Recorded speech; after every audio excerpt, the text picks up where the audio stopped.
This is the SML Today, and you are listening to the SML Podcast Network. All right, we are back to the top of the order. Welcome to the SML Today.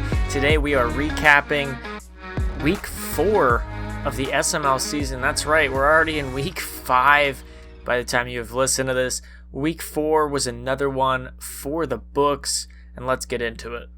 In a potential playoff preview, the Ravens moved to 4-0 with a 38-28 victory over the stumbling Jaguars. The Jaguars fall to 1-3 early in the season. And all three of those losses are coming at the hands of AFC North opponents, so the Jags are going to have to get something going fast if they want to be competitive in this AFC. Weird to say it, but another potential playoff preview, and it's weird to say because we're talking about the Bears here. The Bears moved to 2-2 with a 33-28 win over the Saints, who fall to 2-2.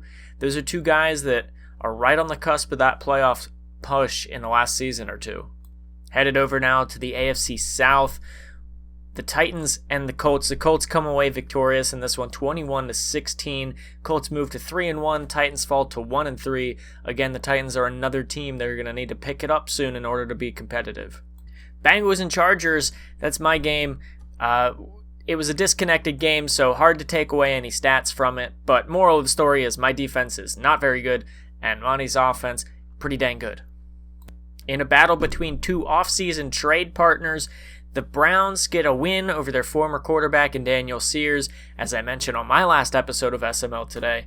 Browns moved to 3-1 with a 30-16 win over the Seattle Seahawks. Again, that was Weber, the rookie quarterback, leading the Browns over Daniel Sears, the former number 3 overall pick. The Arizona Cardinals are 4-0, and I think it's about time we start watching out for NYT. This defense is good. They started the season with 2 straight shutouts. I don't know if that's ever been done before. I don't think it has. I don't have the stats to back it up, but I don't think it has. I mean, yes, one of those teams was a CPU Panthers team, but still, that's a good team. 49ers lost 17-0.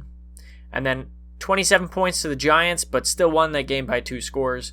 And just gave up 14 to the Steelers in an 18-14 victory to move to 4-0. The Cardinals are putting the SML on notice, and I think it's time we start watching. Another good win streak continues. The Washington football team has moved to 4-0 with a 38-23 victory over the 49ers, and this is a team that is finally looking like they're in a right spot, which they have not the last couple of seasons. Bucks and CPU Panthers, as owner Foz is out of the way. The Panthers, Foz is going to have a big hole to dig out of. They fall to 0-4, and the Buccaneers have moved to 4-0, and that game was a 7-point game. Again, that was against the CPU. Another team that's going to be struggling to compete in that NFC wildcard race, right now at least, is the Eagles, who fall to 1-3 with a 28-24 loss to the Giants at 3-1. Again, not the division leader because they're trailing the Washington football team, but the Giants are right there and are poised to make a leap if Washington trips up anytime soon. Another team we might have to keep an eye on moving forward, the New England Patriots. Yes, Figs and the Patriots, they are 3-1. They had 4 straight division games to start the season as they got the Browns up next, but they're 3-1 through those 4 games, as they just concluded an early season sweep of the Dolphins, 28-25, the final score in that one. Now, this Patriots schedule does get incredibly tough later in the season. As I mentioned, they've got the Browns up next. In Week 6, they've got the undefeated football team, the Washington football team, that is. Then they've got the Titans, who are a playoff team, the Eagles, who are a playoff team. They travel to the Broncos. That's a game that you would think it should be pretty even. Then they've got the Buccaneers, the Chargers, the Giants, the Raiders, all in a row. It's a very tough mid-stretch of the season for the Patriots. We'll see how they handle it coming up. No new trades to talk about, but we will talk about trade rumors. The 49ers have placed quarterback Trey Lance on the block for probably the 15th time this cycle.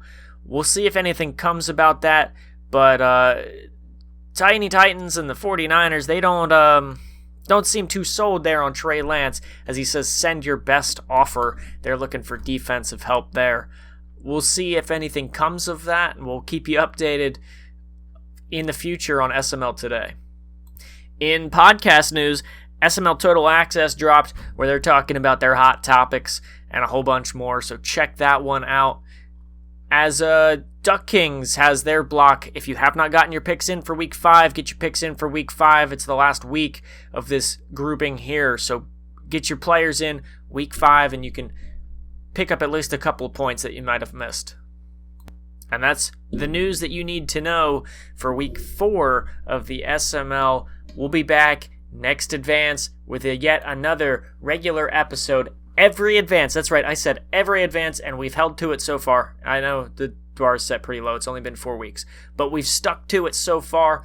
Coming out episode 6 next advance, recapping week number 5.